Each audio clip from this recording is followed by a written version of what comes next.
بسم الله الرحمن الرحيم.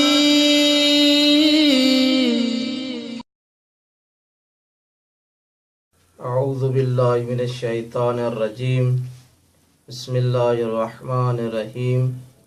الحمد لله رب العالمين. الصلاة والسلام على أشرف الأنبياء والمرسلين وآل بيت الطيبين الطاهرين المعصومين. अम्मा बाद बिस्मिल्लाहिर्रहमानिर्रहीम। मोहतरम नाज़रीन, अस्सलामु अलैकुम वरहमतुल्लाहि वबरकातुहू।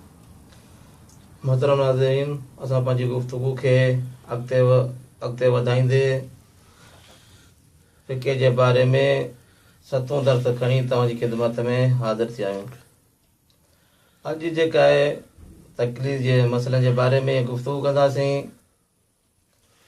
हर मुस्लमान जे लाइ ज़रूरी आहे त उसूल दीन खे दलील सां ॼाणे, छो जो उसूल दीन में तक़लीद नथी कई वञे। यानी ईअं न आहे त कोई शख़्स उसूल दीन में कंहिंजी ॻाल्हि इन्हीअ जे करे मञे त हू उसूल दीन खे ॼाणे थो, लेकिन कोई शख़्स इस्लाम जे बुनियादी अक़ाइद ते यकीन रखंदो हुजे ऐं उनजो इज़हार कंदो हुजे त उनजो इहो इज़हार दलील जे ज़रिए सां न बि हुजे तॾहिं बि मोमिन ऐं मुस्लमान आहे। उन ते इस्लाम जा अहकाम जारी थींदा। मुस्लिमात दीन खे छॾे करे यानी उसूल दीन खे छॾे करे बाक़ी दीनी अहकामनि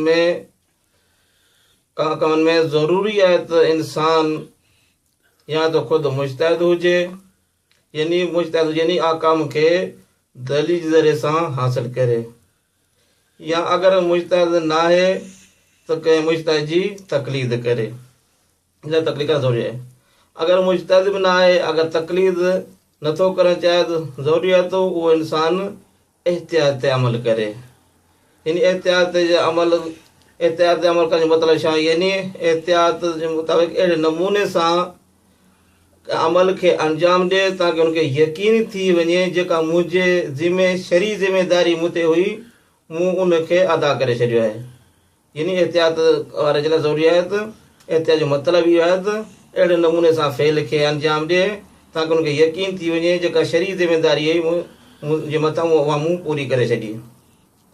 हाणे मसालियूं एहतियात ते अमल कीअं करे, यानी बाज़ मुजतहिदीन चवनि पिया ही अमल अंजाम ॾियणु हराम आहे, ऐं बाज़ मुजतहिद चवनि न ही फेल अंजाम ॾियणु हराम कोन्हे। हाणे जेको एहतियात ते अमल करे त उनजी ज़रूरी आहे त अहिड़े फेल खे अंजाम न ॾिए ताकि इंसान खे यकीन थी वञे जेका मुंहिंजी शरी ज़िमेदारी मूं उनखे अदा करे छॾियो आहे। या ॿी मिसालियूं में बाज़ मुजतहिदीन चवनि हिन फेल खे अंजाम ॾियणु वाजिबु आहे, ऐं बाज़ वरी मुजतहिदीन उन अमल जे बारे में उन फेल जे बारे में चवनि हिन खे अंजाम ॾियणु मुस्ताहब आहे। हाणे मतिलबु वाजिबु जो मतिलबु यानी इंसान खे ज़रूरी आहे त उन फेल खे अंजाम ॾिए। अगरि अंजाम न ॾींदो ईअं सम्झो उन जेका आहे हिकु गुनाह जो मुर्तकिब थींदो, ईअं सम्झो उन ख़ुदा ताला जी मुखालफ़त कई। उन ते अगरि वाजिबात खे तर्क थो करे त उन ते जेका ख़ुदा तरफ़ां उन ते अज़ाब आहे। ऐं मुस्ताहब जो मतिलबु छा आहे, मुस्ताहब यानी अगरि ख़ुदि इंसान जंहिं मुस्ताहब खे अंजाम ॾिए थो त उन जे लाइ ख़ुदा जी तरफ़ां उन लाइ सवाब आहे, उनखे उनजा दर्जात बुलंद थींदा, उनखे दर्जो मिलंदो मुस्ताहब फेल खे अंजाम ॾियण सां। अगरि उन मुस्ताहब खे अंजाम नथो ॾिए त उन जे लाइ इक़ाब या अज़ाब कोन्हे को। हाणे बाज़ मुजतहिद चवनि फेल खे अंजाम ॾियणु वाजिबु आहे, बाज़ चवनि मुस्ताहब आहे। अगरि जेको एहतियात ते अमल थो करे उन ज़रूरी आहे त उन फेल खे अंजाम ॾिए ताकि उनखे यकीन थी वञे जेका मुंहिंजी शरीर मुंहिंजे मथां ज़िमेदारी हुई मां जेका उनखे अदा करे चुको आहियां। उलमा बयान कनि था एहतियात ते अमल करणु हिकु मुश्किल आहे पंहिंजी जॻह ते।